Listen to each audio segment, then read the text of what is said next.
Hello friends, स्वागत है आप सबका मेरे चैनल टारगेट विथ विकी में। मेरे चैनल को सब्सक्राइब कीजिए और वीडियो अच्छा लगे तो लाइक कीजिए और शेयर कीजिए।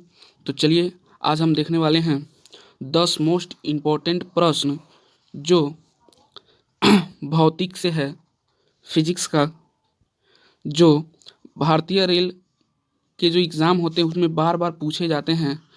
तो उन सभी प्रश्नों को हम देखेंगे बारी बारी करके। तो चलिए शुरू करते हैं। हमारा पहला प्रश्न है, देखिएगा।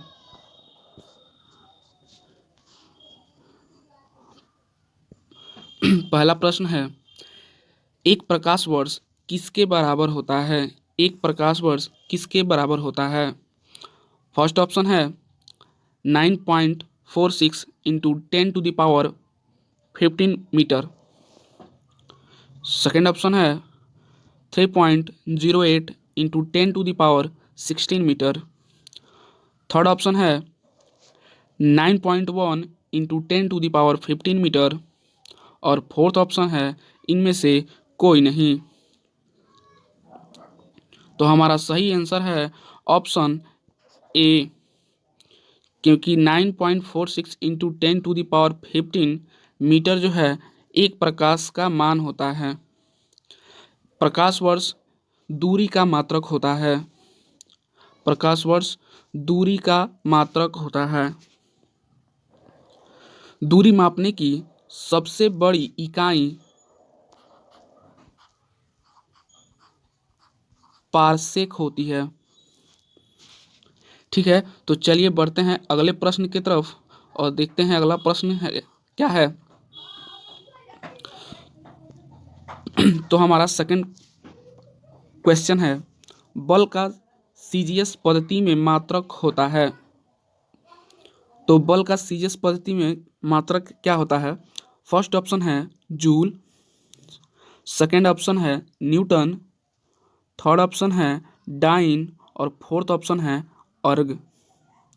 तो हमारा सही आंसर हो जाएगा ऑप्शन नंबर सी। जो डाइन होता है वह बल का सीजीएस मात्रक होता है, डाइन।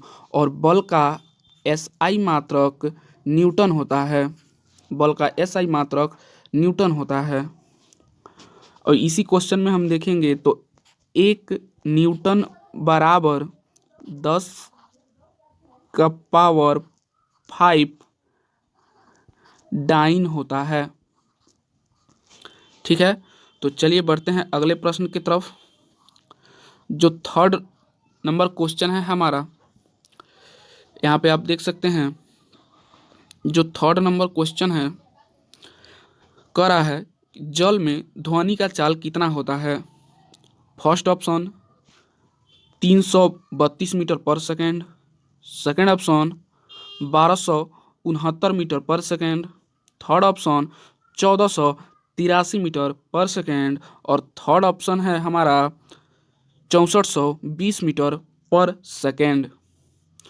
तो हमारा सही आंसर ऑप्शन नंबर सी हो जाएगा कि जो जल में ध्वनि का चाल 1483 मीटर पर सेकेंड होता है। ये हमारा करेक्ट आंसर हो जाएगा।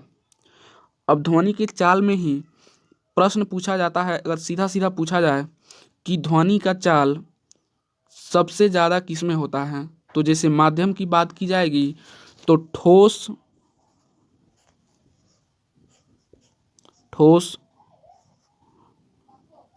द्रव, गैस। तो ठोस में सबसे अधिक ध्वनि की चाल होती है। माध्यम में बात की जाएगी तो उससे कम द्रव में होती है और सबसे कम गैस में होती है। ठीक है, अब इसमें यदि अब ठोस में भी जैसे कि किसमें सबसे अधिक ध्वनि की चाल है, तो वो है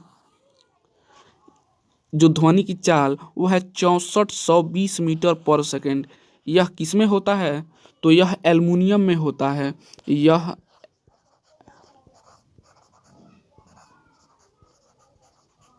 एल्युमिनियम में होता है। तो चलिए बढ़ते हैं अगले प्रश्न की तरफ। अगला प्रश्न है, पराबैंगनी किरण की खोज किसने की थी? पराबैंगनी किरण की खोज किसने की थी? तो ऑप्शन है Paul Billard, first option. Second option है हर्सेल। थर्ड ऑप्शन है मार्कोनी। और फोर्थ ऑप्शन है रीटर। तो पराबैंगनी किरण की खोज, तो इसका सही आंसर है ऑप्शन नंबर डी, कि जो रीटर हैं उन्होंने पराबैंगनी किरण की खोज की थी। अब आइए देखते हैं जो फर्स्ट ऑप्शन है पॉल बिलार्ड। तो पॉल बिलार्ड ने गामा किरण की खोज की थी। पॉल बिलार्ड ने गामा किरण की खोज की थी। हर्सेल ने अवरक्त किरण की खोज की थी। अवरक्त विकिरण की खोज हर्सेल ने की थी। अवरक्त विकिरण की खोज की थी। और मार्कोनी ने रेडियो तरंग की खोज की थी। मार्कोनी ने रेडियो तरंग की खोज की थी। ठीक है, तो चलिए बढ़ते हैं अपने अगले प्रश्न की तरफ। हमारा पांचवा प्रश्न है पराश्रव्य तरंग यानी अल्ट्रासोनिक वेव की आवृत्ति होती है। अल्ट्रासोनिक वेव की आवृत्ति होती है। फर्स्ट ऑप्शन है 20 हर्ट्ज से कम। सेकंड ऑप्शन है 20 हर्ट्ज से 20,000 हर्ट्ज। और तीसरा ऑप्शन है 20,000 हर्ट्ज से अधिक। और चौथा ऑप्शन है कोई नहीं। तो जो पराश्रव्य तरंग होती हैं इनका आवृत्ति 20,000 हर्ट्ज से अधिक होता है।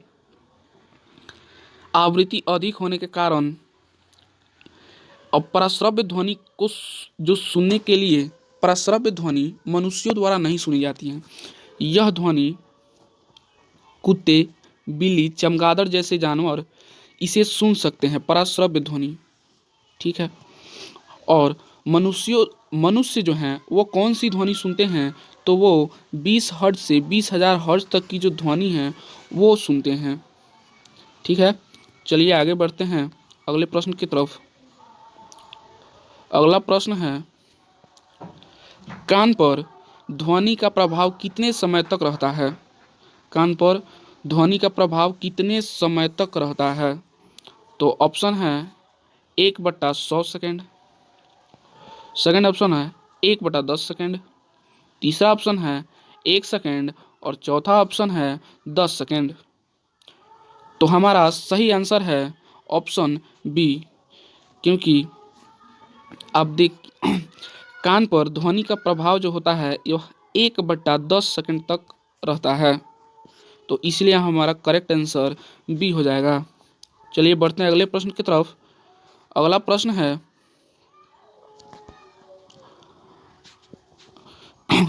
क्वेश्चन नंबर 7 है किस तापमान पर सेल्सियस और फ़ारेनहाइट का मान बराबर होता है? ऑप्शन ए 40 डिग्री पे, ऑप्शन बी 98.6 डिग्री पे, और ऑप्शन सी -40 डिग्री पे, और ऑप्शन डी 273 केल्विन पे। तो हमारा सही आंसर होगा option number C -40 degree centigrade, -40 degree centigrade या -40 डिग्री फ़ारेनहाइट, ये दोनों मान आपस में बराबर होते हैं। चलिए अगले प्रश्न की तरफ चलते हैं। अगला प्रश्न है निकट दृष्टि दोष। इस क्वेश्चन को जरा समझिएगा बहुत ध्यान से। ये है निकट दृष्टि दोष। ठीक है, मायोपिया को दूर करने के लिए किस लेंस का प्रयोग करते हैं? किस लेंस का प्रयोग करते हैं? तो ऑप्शन है फर्स्ट ऑप्शन अवतल लेंस, सेकेंड ऑप्शन उत्तल लेंस, थर्ड ऑप्शन बेलनाकार लेंस, और फोर्थ ऑप्शन बाइफोकल लेंस। तो हमारा सही आंसर अवतल लेंस हो जाएगा, क्योंकि निकट दृष्टि दोष को दूर करने के लिए अवतल लेंस का प्रयोग करते हैं। ठीक, कि उत्तल लेंस यहाँ पे क्वेश्चन में हम देखेंगे कि जब निकट दृष्टि दोष होगा तो अवतल लेंस का प्रयोग करेंगे, दूर दृष्टि दोष होगा तो उत्तल लेंस का प्रयोग करेंगे। अब है सवाल कि यह बेलनाकार लेंस और बाइफोकल लेंस का प्रयोग कहाँ करते हैं। ठीक, तो जरा दृष्टि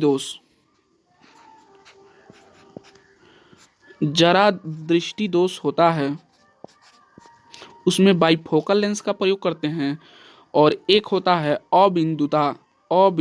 अबिंदुता में बेलनाकार लेंस का प्रयोग करते हैं। ठीक है, तो चलिए बढ़ते हैं अगले प्रश्न की तरफ।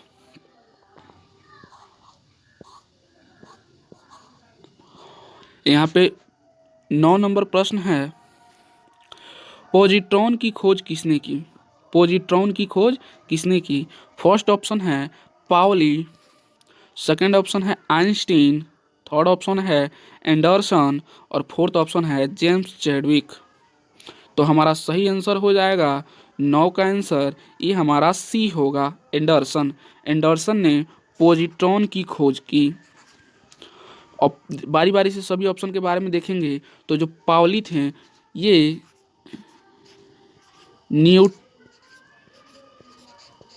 न्यूट्रिनो के खोज करते थे। न्यूट्रिनो जो इलेक्ट्रॉन, प्रोटॉन और न्यूट्रॉन, तो ये न्यूट्रॉन नहीं है, ये है न्यूट्रिनो, ये अलग पार्टिकल है, ये अलग कण है। अब आइंस्टीन जो सेकंड ऑप्शन में है, आइंस्टीन है, इन्होंने फोटोन कण को खोजा था। फोटोन कण, ये जब पढ़िएगा आप तो जब तरंग पढ़िएगा तो तरंग में है इलेक्ट्रोमैग्नेटिक, आप जब पढ़िएगा तो इलेक्ट्रोमैग्नेटिक वेव होता है, यानी विद्युत चुंबकीय तरंग, वो तरंग फोटोन का बना होता है, और फोटोन की खोजकर्ता कौन है, तो आइंस्टीन। एंडरसन पॉजिट्रॉन के, और जो चैडविक है यह जेम्स चैडविक न्यूट्रॉन के खोज करता है। ठीक है, तो चलिए बढ़ते हैं अगले प्रश्न की तरफ। तो अगला प्रश्न है 10 नंबर और अंतिम प्रश्न है रमन प्रभाव की खोज किसने की। ऑप्शन है सीवी रमन, सेकंड ऑप्शन है रदरफोर्ड, थर्ड ऑप्शन है जॉन कार्बट और फोर्थ ऑप्शन है मैक्स प्लैंक। तो इसका सही आंसर हो जाएगा सीवी रमन प्रभाव की खोज सीवी रमन ने की। ये सन 1928 ईस्वी में सीवी रमन ने रमन प्रभाव की खोज की। ठीक है, और 1930 ईस्वी में सीवी रमन को भौतिक शास्त्र के क्षेत्र में नोबेल पुरस्कार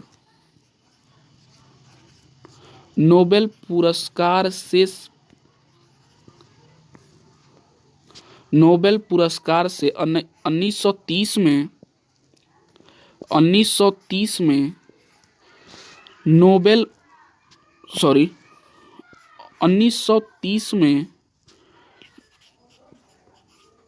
नोबेल पुरस्कार से सम्मानित किया गया। भौतिक शास्त्र के क्षेत्र में जो सीवी रमन थे, इनको 1930 में भौतिक शास्त्र के क्षेत्र में नोबेल पुरस्कार मिला। वो भी किस लिए, तो रमन प्रभाव की खोज करने के लिए।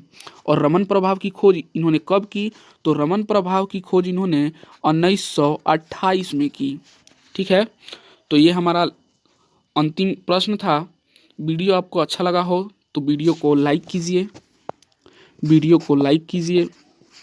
कमेंट कीजिए कि आपने इन 10 प्रश्नों में कितना सही बनाया। और आपसे रिक्वेस्ट है कि आप अपने कम से कम 1 या 2 दोस्तों के साथ इस वीडियो को शेयर जरूर करें। धन्यवाद। इसमें कुछ त्रुटि हुई हो तो माफ़ कीजिएगा। धन्यवाद।